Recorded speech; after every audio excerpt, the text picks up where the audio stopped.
Mga kastorya, magandang araw po sa inyong lahat mga kaibigan. Once again, bago po tayo magsimula ay ini-invite ko po kayong lahat na mag-like and mag-subscribe sa ating YouTube channel. Ito pong mga kwentong inyong napapakinggan ay exclusive lamang po sa YouTube. Bawal kopyahin o i-repost. At hindi lang po mga drama, kahit po mga video vlogs ay pinopost din po ng inyong Papa Dudut. Ibig sabihin, pwede po kayong matawa, maaliw sa mga pang-araw-araw na ginagawa po ng inyong Papa Dudut. May mga challenges, games at syempre mga drama na ating binabasa. Mga kaistorya, don't forget to share, like, post your comments at mag-subscribe sa aking YouTube channel. Huwag din kalimutan na pindutin ang notification bell para updated po kayo sa mga bagong post ng inyong Papa Dudut. All you have to do is to send your stories sa ating email address papadudutstories@gmail.com. Kung kayo po ay naiyak, nainis sa nangyari sa bida, huwag niyo pong i-dislike yung kanyang video. All you have to do is to like. Ang ibig sabihin po nun, na-appreciate po ninyo yung kanyang kwentong napagdaanan. Nang sa ganon, siya po ang may malaking tsansang manalo ng 1,000 pesos na pipiliin po natin every month. Papa Dudut Stories.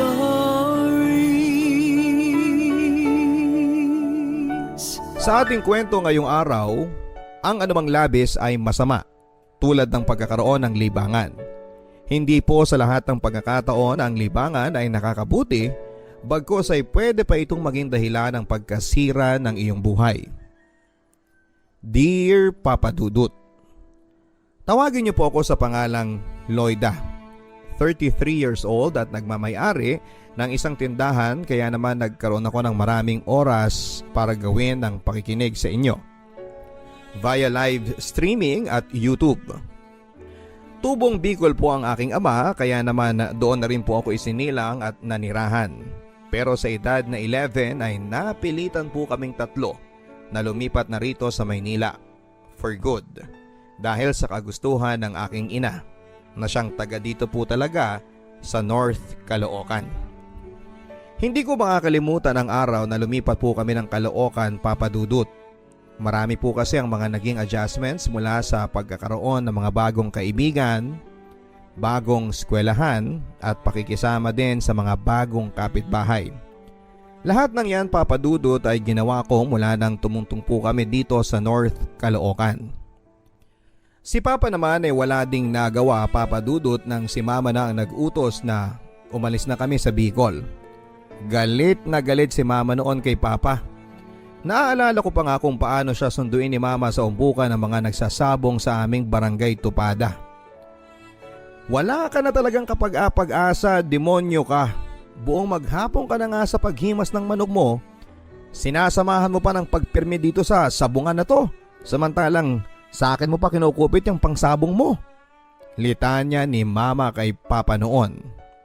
Natulala na lang si Papa noon sa sobrang pagkakapahiya nito sa mga kasugal niya sa Tupada.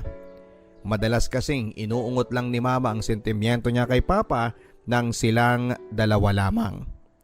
Pero marahil dahil napuno na si Mama, kaya nagawa niyang pagsisigawan at ipahiya si Papa noon. Isa pa sa kinasama ng loob ni Mama ay ang napabalitang nambababae daw si Papa. Mula noon ay hindi na tumutol si Papa sa naging desisyon ni Mama na ilayo si Papa sa masamang bisyo ng sugal at ng pambababae. Hinamon kasi ni Mama si Papa ng hiwalayan kung sakaling papalag ito sa kagustuhan niya. Biruan pa nga noon ng mga kalaro ni Papa sa sabong na hawak daw ni Mama ang itlog ni Papa. Mula noon ay sinumpa ko na ang pagsusugal, Papa Dudut. Ito kasi ang naging dahilan para iwanan namin ang Bicol na nakagisnan ko mula noong pagkabata. Marami din akong naiwang mga kalaro at mga kaklose na kamag-anak namin na araw-araw ay nami-miss ko. Hindi ako doktor pero masasabi kong nagkaroon ako ng trauma dahil sa sugal at bisyo ni Papa. Naiiyak na lamang ako noon sa tuwing nag-aaway ang mga magulang ko dahil sa bisyong sugal ni Papa. Palibhasa kasi ay only child ako. Kaya naman wala ako mapagsabihan ng mga nagiging sama ng loob ko. Kaya nga hindi ko akalain ang after ilang years at nang magdalaga na ako papadudod ay magagawa ko palang ma-in love sa isang lalaki na may pagkakapareho sa ugali ni Papa. Ang pagkakalulong sa pagsusugal. Walang iba kung hindi si Eman. High school pa lamang ay crush ko na si Eman papadudod. Kahit pa marami itong bisyo. Nariyang tumataya at nagpapataya pa siya ng ending. Hindi lang yan. Kahit pa karera ng daga ay nabalitaan ko na nakikipusta raw ito. Pambihira talaga si Eman. Nakikita ko sa kanya yung younger attitude ni Papa. Sinabi ko kanina na ayaw ko po ng sugarol. Pero bakit ganon papadudot? Parang nagiba ang pananaw ko sa buhay nang nakilala ko nga po si Eman. Lahat ng pwedeng pustahan, makikita mong nakalista ang pangalan ni Eman.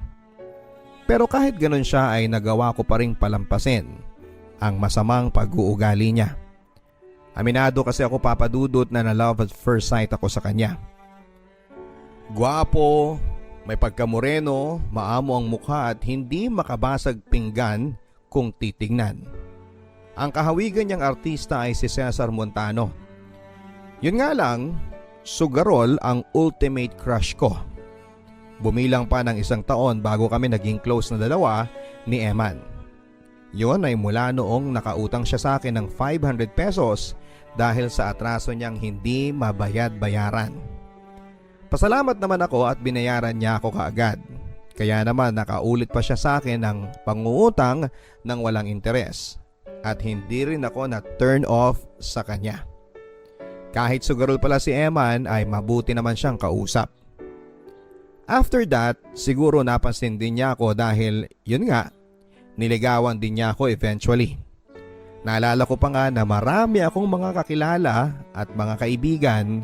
Yung mga kaibigan na naming dalawa ni Eman ha, sila pa yung mga paulit-ulit na nagpapaalala sa akin na huwag daw akong kumuha ng bato na ipupukpok ko sa ulo ko. Lulong na raw si Eman sa bisyo nitong sugal. Baka unahin daw ni Eman ang mga bisyo niya bago pamilya. Mukhang hindi pa daw kasi nila nakikitaan si Eman na handa na ito sa seryosong pakikipagrelasyon. Pero ano pa nga ba ang magagawa ko papadudot? Na-in love ako doon sa tao. Isa pa after ng 1 linggo naming pagsasama as live-in ay nag-positive kaagad ako sa pregnancy test. Huli na noong nalaman ko na pinagpustahan ako ni Eman at ng mga barkada niya na buntis ako nung biglang tumaba daw ako. Hindi ko na nagawang magalit noon kasi si Eman naman ang nanalo sa pustahan. Nilibre pa nga niya ako ng Jollibee sa perang napanalunan niya sa pustahan. Pero kahit na ganoon si Eman na maraming bisyong sugal ay hindi naman niya kami pinababayaan ng anak niya.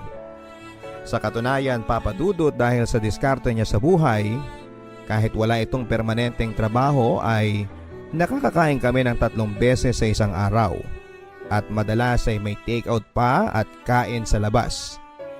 Madalas kasi itong nananalo sa mga sugal o pustahang sinasalihan niya. At isa sa mga hindi ko makakalimutang pagkapanalo niya ay nang naka-jackpot siya sa bingo sa isang mall ng grand prize. Malaki-laki ang napanalunan ni Emma noon na cash prize papadudot. Sa katunayan ay doon na nagsimulang magbago ang buhay namin. Nakabili kami ng isang pampasadang tricycle, nagkaroon din kami ng mini grocery store at nagkaroon din kami ng lending business.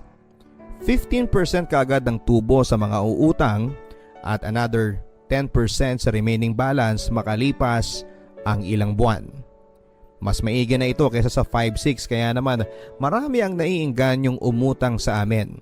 Wala nang masyadong maraming requirements. Limpak-limpak na salapi ang binibilang ni Eman sa pang-araw-araw mula noon at masasabi kong hindi rin pala masamang magkaroon ng asawang sugarol. Natagpuan ko na ang swerte at jackpot ng buhay ko. Walang iba kundi sa katauhan ni Eman yon. Papa Dudut Stories. Pero habang tumatagal, ay may napansin akong kakaiba kay Eman Papadudut. Nagsimula na itong maging lasenggero. Kung dati-rati ay pagiging sugaro lang ang nagiging dahilan ng away namin, ngayon ay tinatalakan ko na rin siya dahil sa pag-uwi nito ng gumagapang at lasing na lasing. May mga pagkakataon din na hindi na ito umuwi ng bahay. Hanggang sa unti-unti na ring naubos ang pera namin sa bangko, na ibenta ko na rin ang pampasada naming tricycle. Sa mga pautang naman namin ni Eman ay wala na rin sa akin nagbabayad dahil sa tuwing sinisingil ko sila ay sinasabi nila na nakabayad na raw sila kay Eman. Etong si Eman, todo tanggi naman sa akin kung saan niya dinadala ang pera. Ang huling balita ko mula sa mga tsismosa naming kapitbahay ay nambababae daw si Eman. Ayon sa bali-balitang nakarating sa akin ay college student daw ang naging babae niya. Bata, maganda, makinis at sexy daw at higit sa lahat ay mukha daw pera ang naging bagong chicks ni Eman. Panay daw kasi ang pabili nito kay Eman ng mga mamahaling sapatos, bag at bagong cellphone. Nanggagalaiti ako nang nalaman ko mula sa number 1 na tsismosa naming kapitbahay ang ginagawang milagro ni Eman. Kaya pala halos maubos na ang kabuhayan namin dahil sa mga bagong bisyo ni Eman. Pero dahil sa wala akong matibay na ebidensya ay ako na mismo ang gumawa ng paraan, Papadudut, para mahuli ko sa akto si Eman. Tumaiming ako, Papadudut, na sundan siya isang araw sa magiging lakad nito. Ayon kay Eman ay i-extra lang daw siya sa kaibigan nitong jeepney driver dahil hindi ito makakapasada. Siya daw ang papalit sa manibela. Pero laking gulat ko na hindi jeep kundi taxi ang sinakyan ni Eman kasama ng babae niya. Sa loob ng isang motel sila dumiretso. Inabangan ko sila ng 3 oras hanggang sa paglabas ng motel na yon. Saka ko sila kinuyog na dalawa. Halos manghiram yung babae ng mukha sa aso sa ginawa ko sa kanyang pagsampal at pagsabunot. Si Emma naman ay pinalo ko ng batuta sa ulo na nakuha ko sa bewang ng guard ng motel. Kung may nakakuha siguro sa amin ng video noon ay malamang ay nag-viral pa kami dahil sa skandalong ginawa ko. Hindi ko makakalimutan ang araw na yon, Papadudut. Yun kasi ang araw na itinapon ni Emma ng lahat ng tiwala ko sa kanya.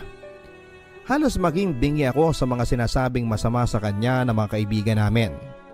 Nung pinili ko siyang pakisamahan at bigyan pa ng isang anak. Totoo nga, Papadudut, na naghanap lang ako ng malaking bato na ipupukpok ko sa ulo ko. Hindi lang ako ang labis na naapektuhan sa mga pangyayari, Papadudut. Kahit ang sarili kong anak ay walang ginawa kundi ang umiyak ng umiyak sa naging hiwalaya namin ng papa niya. Anak, huwag mo sanang isipin na kaya lang ako hindi pumapayag na dito tumira sa atin si papa mo kasi gusto ko lang siyang bigyan ng leksyon sa ginawa niyang panluloko sa ating dalawa. Umiiyak na paliwanag ko kay Abby, nag-iisang anak namin ni Eman. Nakatulala lang si Abby noon, naawa ako sa anak ko, Papadudut. Naaalala ko kasi ang sarili ko sa kanya noong kaidaran niya ako habang nakikita kong nag-aaway ang mga magulang ko dahil sa sugal at sa pagiging babaero ni Papa. Lumipas ang ilang linggo at masasabi ko na unti-unti na akong nakakapag-move on. Siguro dahil mas naging peaceful ang paligid ko noong nahinto na ang pagtala ko kay Eman. Habang naglilinis ako ng altar, ay may nakita akong papel sa ilalim ng Santo Niño. Isang scratch card yon, Papadudut. May naiwan pa pala dito sa bahay si Eman ng mga card na madalas niyang kiskisin. May paniniwala kasi si Eman na masuswertehin siya kung ilalagay muna niya overnight yung mga scratch card kay Santo Niño bago niya kiskisin. So ako naman, sinubukan ko ang swerte ko. Halos manlaki ang mga mata ko nang naka-jackpot ako ng 200,000 pesos sa card na yon. Mabaliw-baliw pa nga ako sa kakasigaw at sa kakatalon sa swerteng dumapo sa kamay ko. Hindi ko akalain, Papa Dudut, na ang kamalasang dinala sa akin ng sugal dahil sa pagsira nito ng pamilya ko ay siya rin palang magbibigay sa akin ng swerte at magbabalik sa akin ng pag-asa na makakapagbagong buhay pa ako kahit na wala na si Eman. Minabuti ko rin na isikreto kay Eman ang napanalunan niya. Total, ako naman ang kumiskis. Bayad niya sa akin yon mula sa mga sakit na pinaramdam niya sa akin. Papa Dudut, naranasan ko ng maging instant mayaman at maging instant pulubi. Kaya naman hindi ko na pinakawalan pa ang swerteng dumapo sa akin. Muli kong binuhay ang mini grocery ko na muntik nang magsara at sa awa ng Diyos ay napalago ko pa ito at nadagdagan na rin ng iba pang mga kabuhayan. Tulad ng water refilling station, computer shop, laundry shop at kung ano-ano pang shop. Wala na rin ako naging balita pa kay Eman. Basta ang alam ko ay sumama na ito sa batang kabit niya. May mga balitang nakarating sa akin na umano ay nahulihan pa daw sila ng kabit niya ng droga sa isang bypass operation. Hindi ko alam kung totoo yun o chismis lang, basta wala na akong pakialam sa kanya. Siyang sumira sa buhay niya dahil sa pagkakalulong niya sa maraming masamang bagay. Sa kasalukuyang panahon, Papa Dudut, ay madami pong mga lalaking nagpaparamdam sa akin. Palibhasa kasi hindi naman kami kasal ni Eman, kaya hindi malayong piliin ko na rin pong lumagay sa tahimik balang araw. Nag-iingat lang po ako sa mga lalaking papapasukin ko sa buhay ko dahil babae ang anak ko. Gusto ko sana, kung mag-aasawa ako, ay gusto ko na responsable siya at may sarili siyang matibay-tibay na kabuhayan. Hindi yung ako pa yung magpapakain sa kanya. Papa Dudut, sana po ay nagustuhan ninyo ang kwento ng buhay ko at sana din po ay marami pa ang may napulot na aral. Ang lesson na natutunan ko sa aking kwento, para sa akin, Papa Dudut, ang buhay pag-ibig ay isang sugal. Handa ka dapat tumaya para maka-jackpot. Pero kung manalo ka, huwag mo na sanang lustayin at sayangin dahil 2 beses lang kumakatok ang swerte. Yun po ay ang nangyari sa amin ni Eman. Twice kami naka-jackpot pero sa pangalawang beses ay hindi ko na po hahayaang sirain ako nito. Hanggang sa muli, ako po ang inyong kastorya, Loida ng North Caloocan. Ang buhay ay mahiwaga, laging may lungkot at saya. Sa Papa Dudut Stories, laging may karamay ka.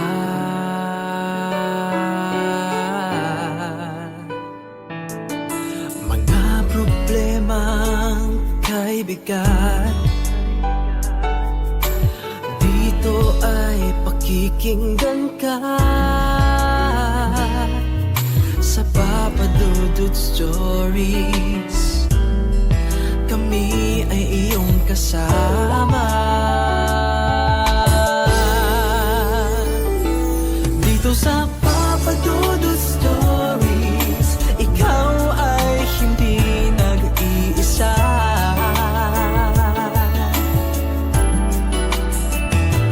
Dito sa Papa Dudut Stories, may nagmamahal sa'yo. Papa Dudut Stories, Papa Dudut Stories, Papa Dudut Stories.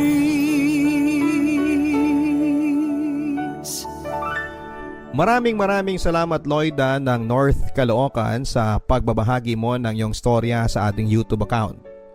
Tama ka, Loida, no? May mga swerteng dumarating sa buhay natin at nasa sa atin yon kung paano natin pangahawakan ang swerteng dumapo sa buhay natin.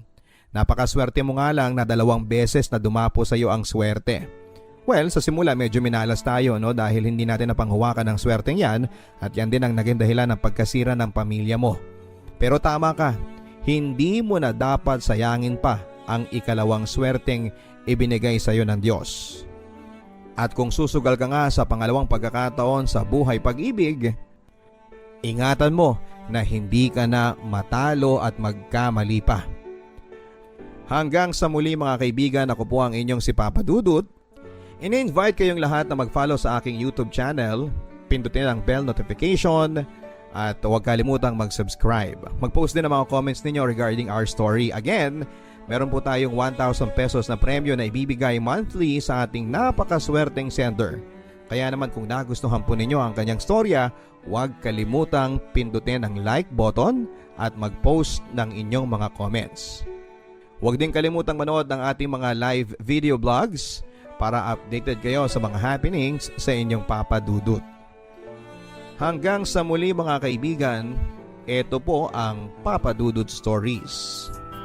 Ang sabi nila sa bawat malakas na bagyong dumarating sa buhay natin ay palaging may kapalit na maaliwalas at maliwanag na isang umaga.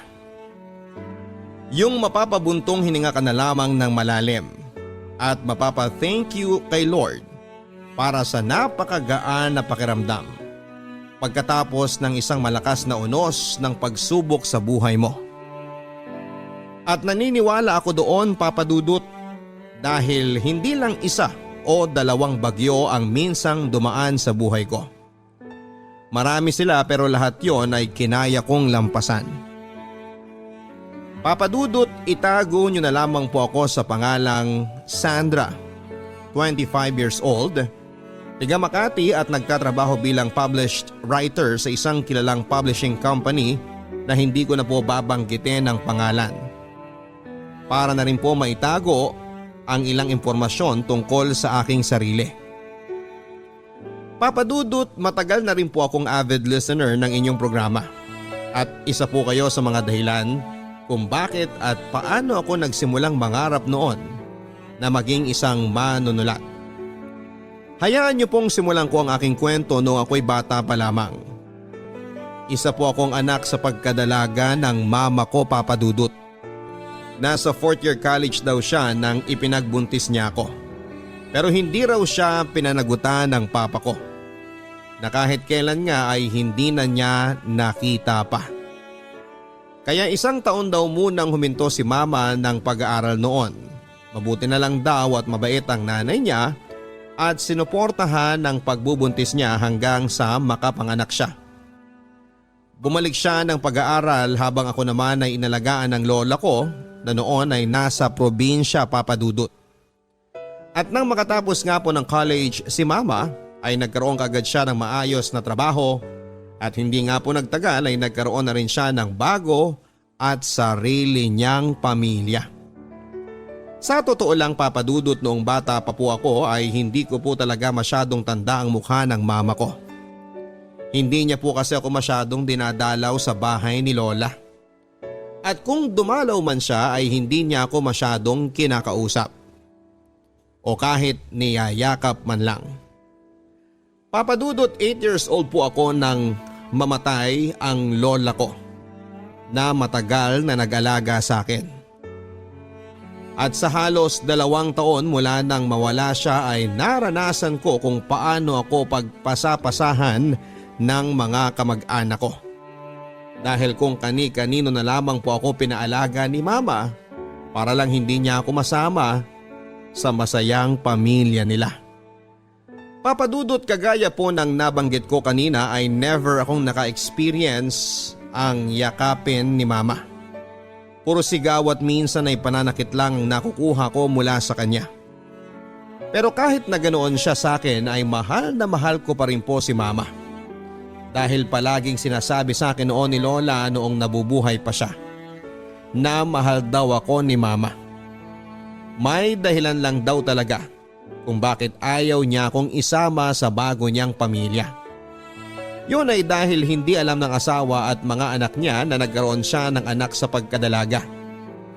Maswerte pa rin daw ako kay mama kasi hindi niya ako pinalaglag noon. Kaya yun po ang ipinagpapasalamat ko sa kanya. Kahit pa nga madalas ay malupit siya sa akin. Utang na loob ko pa rin sa kanya ang buhay ko. Papa Dudut, mabait naman ang tita ko na pinagbili na ni mama na mag-alaga sa akin. Nang umuwi nga po siya ng bahay at nakita niya akong umiiyak, ay kaagad niya akong niyakap at sinabi niya na huwag na akong malungkot. Meron po palang 2 anak na lalaki ang tita ko, pero ang panganay niya po ay palaging wala sa bahay. Matagal na rin pong patay ang asawa niya kaya masipag siyang magtrabaho para sa 2 anak niya. At dahil araw-araw din pong nasa trabaho si tita, ang bunsong anak niya na si Kuya Ryan ang palagi kong kasama sa bahay. Ang alam ko po kasi ay huminto na siya sa pag-aaral kaya naging tambay na lamang siya. Mabait naman po siya, Papa Dudut. At akala ko, isa siya sa mga tao na magpaparamdam sa akin ng pagmamahal mula sa isang pamilya. Papa Dudut, kahit na 10 taong gulang pa lamang ako ng panahon na yon, ay alam ko pong mali talaga ang gustong mangyari ni Kuya Ryan. Sinubukan ko pong sumigaw para humingi ng tulong pero sinikmuraan niya ako. Kaya nang hina na ako at tuluyan na niyang naisakatuparan ang kahalaya na gusto niyang gawin sa akin. Wala akong ibang nagawa kung hindi ang umiyak na lamang habang takip niya ang bibig ko at ginagawa ang mga bagay na gusto niya. Kaming 2 lang po kasi ang tao noon sa bahay at medyo malayo din ang ibang kapitbahay mula sa amin. Masyado ring malaki si Kuya Ryan kumpara sa patpating kong katawan, kaya hindi ko na nagawa pang manlaban. Gabi na rin po nang makauwi sa bahay si Tita, Papa Dudut, pero hindi ko na po nagawang magsumbong sa kanya. Takot na takot po kasi ako sa lahat ng pagbabanta sa akin ni Kuya Ryan. Takot ako noon na baka patayin niya ako at pati na rin si Mama. At kagaya ng gusto niya ay hindi ko pinahalata kay tita na may kahalayan siyang ginawa sa akin ng araw na yon. Kaya tahimik na lamang akong umiyak ng umiyak sa loob ng maliit kong kwarto. Papa Dudut, hindi ko na po ulit sinuot ang duster na ibinigay sa akin ni tita. At kahit pa nga summer po noon ay palagi na lamang akong nakasuot ng pantalon at malaking t-shirt. Pero kahit ibalot ko pa yata sa makapal na kumot ang buong katawan ko, ay mauulit at mauulit pa rin ang kahalayan na ginagawa sa akin ni Kuya Ryan. Ginagawa niya po yon kapag kaming 2 lang ang magkasama sa bahay. Nag-umpisa sa 1 beses sa 1 linggo hanggang sa halos araw-araw niya po akong pinagsasamantalahan. Lalo na sa gabi, Papa Dudut. Kapag tulog na ang lahat at malalim na ang gabi, ay pinapasok po niya ako sa aking kwarto. Kahit kinakandado ko po yon ay nagagawa niya pa rin buksan dahil meron siyang susi para sa buong bahay. Papa Dudut, gustong gusto ko na po talagang magsumbong sa tita o sa mama ko. Gusto ko na pong itigil ni Kuya Ryan ang kababuyan na ginagawa niya sa akin noon. Pero natalo po ako ng takot na baka totohanin niya ang mga pagbabanta niya sa akin at gawan niya ng masama ang mama ko kagaya ng paulit-ulit niyang pananakot sa akin. Papa Dudut, ng mga panahon na yon, pakiramdam ko po talaga ay mag-isa na lamang ako sa mundo. Kahit nandyan si mama o ang ibang kamag-anak namin, ay hindi ko naman sila matawag na pamilya. Dahil ni konti ay wala akong naramdaman na pagmamalasakit o pagmamahal mula sa kanila. Opo, mabait ang mami ni Kuya Ryan sa akin kapag nag-aabot sa kanya ng pera si mama. Pero kapag nade-delay ang bigay ni mama ng pera, ay ako naman ang pinagbubuntungan niya ng init ng ulo niya. Kaya nga po hindi ko na rin sinubukan pa na sabihin sa kanya ang ginagawa sa akin ni Kuya Ryan. Dahil baka pareho lamang silang mag-isip ni mama at sabihan pa na nagsisinungaling lamang ako. Tumagal pa po ng 3 taon ang pagtira ko sa bahay ng tita ko, Papa Dudut. At sa loob ng 3 taon na yon ay paulit-ulit akong nagawang pagsamantalahan ni Kuya Ryan. Wala po akong sinabihan o kahit na sinong pinagsumbungan dahil alam ko naman na wala ring maniniwala sa akin. Hanggang sa kinailangan na naman akong ipasa ni mama sa ibang kamag-anak namin dahil nag-decide na magtrabaho sa abroad ang tita ko. Inihatid ako ni mama sa bahay ng isa ko pang lola. Kapatid siya ng lola ko na dating nag-alaga sa akin at masasabi ko na hindi sila pareho. Dahil parang wala ring pakialam sa akin ng lola ko kagaya ni mama. Magkasama man kami sa isang bahay ay hindi naman kami madalas na mag-usap. Pero nagpapasalamat na rin ako na kahit papaano ay naputol na ang kademonyohan na ginagawa sa akin ng pinsan ko. Kaya naman pinilit ko na lamang kalimutan ang masalimuot na parte na yon ng aking buhay. Masakit at mahirap pero ayoko nang paguluhin pa ang sitwasyon at pamilya namin. Pinilit ko na lamang na maging masaya kasama ang lola ko. Ang hindi ko alam, Papa Dudut, ay nakatakda na pala na maulit ang lahat noong 18 years old na ako. Papa Dudut, kagaya ng nangyari noon sa bahay ni na Kuya Ryan ay wala na ulit akong nagawa pa. Kung hindi ang hayaan na gawin sa akin ng dentista ko ang lahat ng gusto niyang gawin. Ang hindi ko lang maintindihan ay kung bakit palagi kong naririnig sa kanila ni Kuya Ryan na masisiyahan o mag-i-enjoy ako sa gagawin nila. Pero kahit kailan naman ay hindi yon nangyari. Dahil wala po akong ibang naramdaman kung hindi ang sakit at pandidiri sa sarili ko at sa kanilang ginagawa. Pagkatapos nga po akong pagsamantalahan ng dentista ko, Papa Dudut, ay pinagbantaan niya ako na huwag raw akong magsusumbong sa kahit na sino. Dahil kapag ginawa ko raw yon ay sisiraan niya ako at si mama sa mga katrabaho nito. Marami raw siyang koneksyon at alam niya kung saan nagtatrabaho si mama. Sinabi niya rin na close daw siya sa boss ni mama kaya kayang-kaya niya raw na ipatanggal sa trabaho ang mama ko. At kagaya ng dati, Papa Dudut, ay wala po akong kahit na sinong pinagsabihan ng tungkol sa mga nangyari. Muli kong sinarili ang pag-iyak ko pati na rin ang lahat ng sakit na naranasan ko sa kamay mismo ng dentista ko. Gustuhin ko man na may mapaglabasan ako ng bigat na nararamdaman ko. Isang tanong ang palaging pumapasok sa isipan ko. Meron pa bang tao na maniniwala sa akin at sa lahat ng mga sasabihin ko? Papa Dudut, hindi na ako nagsumbong pa sa ginawang kahalayan sa akin ng dentista ko. Pero hindi na rin ako bumalik pa sa klinik niya. Hindi naman ako nahirapan na maghanap ng bagong dentista para sa bakal na nasa ngipin ko. Kaya lang ay nahirapan po akong kalimutan ang sakit na parabang naging peklat na sa dibdib ko dahil sa ginawa ng dentista ko sa akin. Naging dahilan po yun para mamuhi ako sa mga lalaki. Pakiramdam ko po noon ay wala silang ibang gusto sa aming mga babae kung hindi ang gawin lang na pampalipas oras at parausan nila. Kaya nga po dumating ako sa oras na kung kani-kaninong lalaki na lamang ako nakikipagrelasyon. At ang mas masama pa doon ay kung kani-kaninong lalaki na lamang din ako sumasama at may nangyayari sa amin. Kaya may oras po noon na kapag gumigimik po kami ng barkada ko at nalalasing ako, ay wala na akong pakialam pa sa kung anuman ang gawin sa akin ng lalaking makikilala ko sa gabi na yon.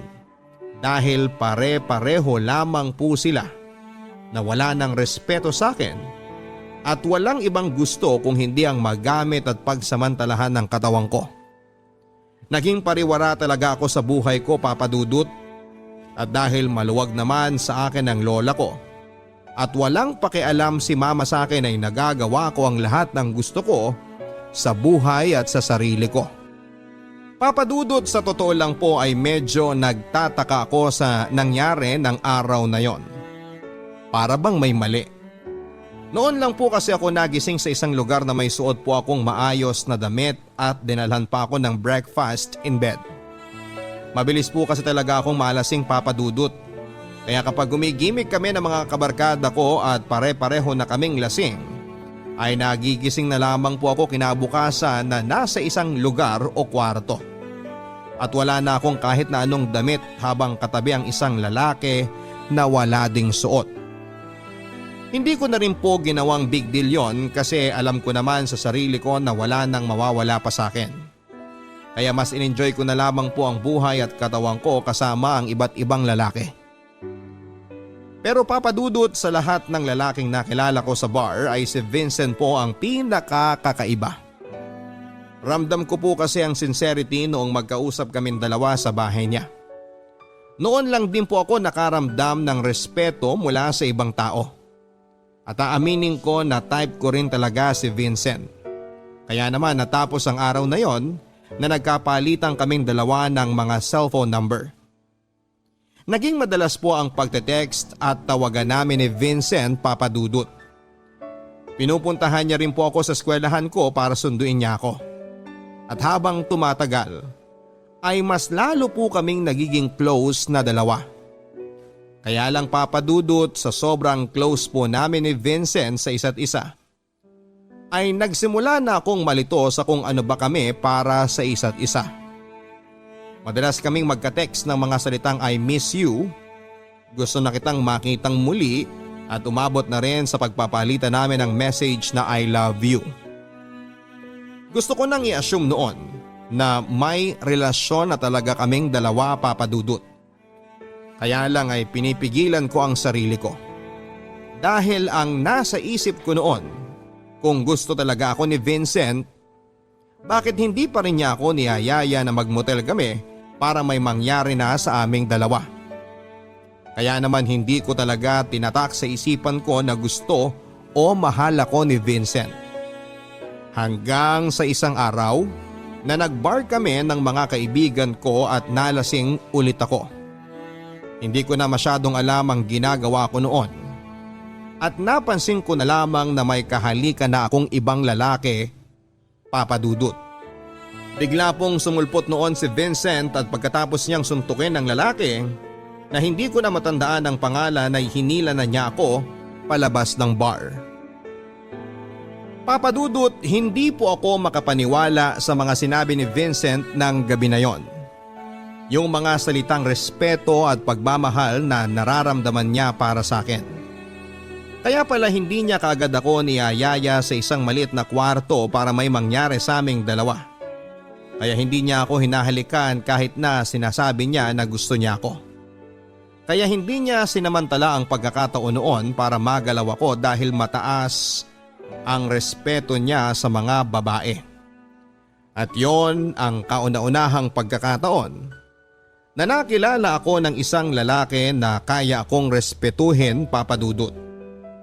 Yung lalaki na kaya akong mahalin sa kabila ng mapapait na pinagdaanan ko. Sinabi ko na rin po kasi sa kanya ang lahat ng nangyari sa akin sa kamay ng pinsan ko at nang naging dentista ko noon.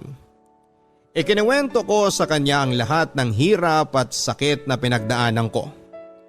Iniyak ko sa kanya ang bigat na nasa dibdib ko nang matagal ko nang sinosolo at tinatago.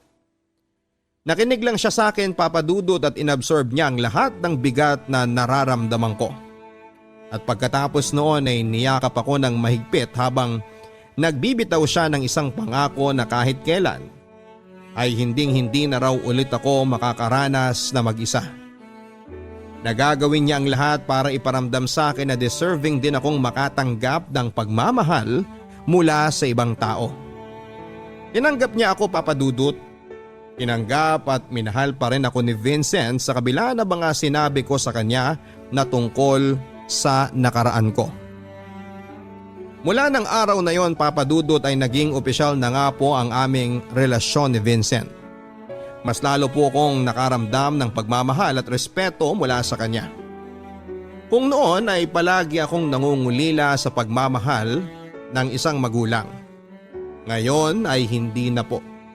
Lalo na nang makilala ko ang buong pamilya ni Vincent nang isama niya ako minsan sa isang family reunion nila.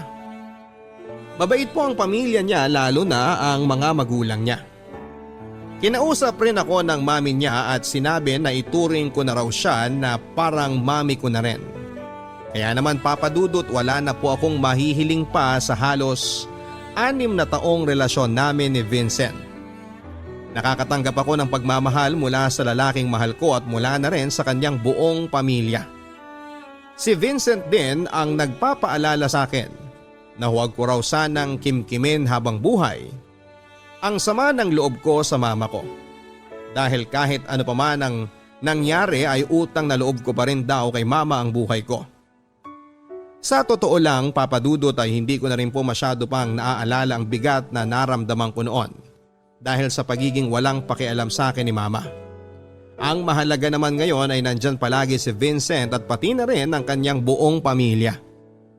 Isa pa, Papa Dudut, kaya rin siguro nabawasan na ang bigat na nararamdaman ko dahil nalaman kong 2 taon nang nakakaraan na nakulong ang pinsang kong si Kuya Ryan dahil sa pambubugbog niya sa kinakasama niyang babae.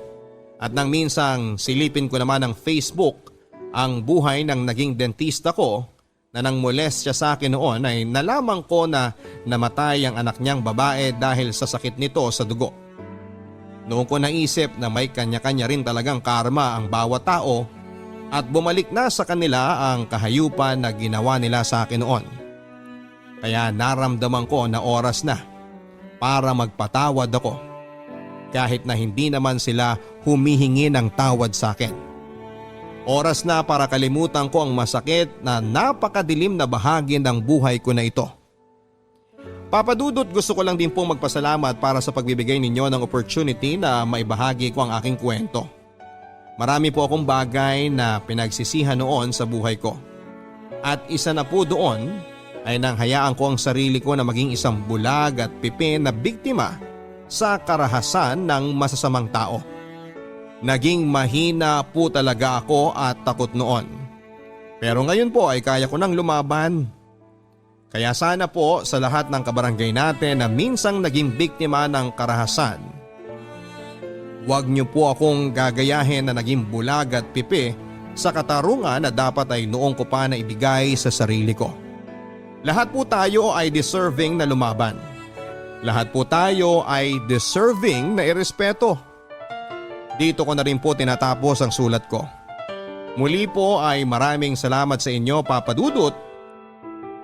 Sandra.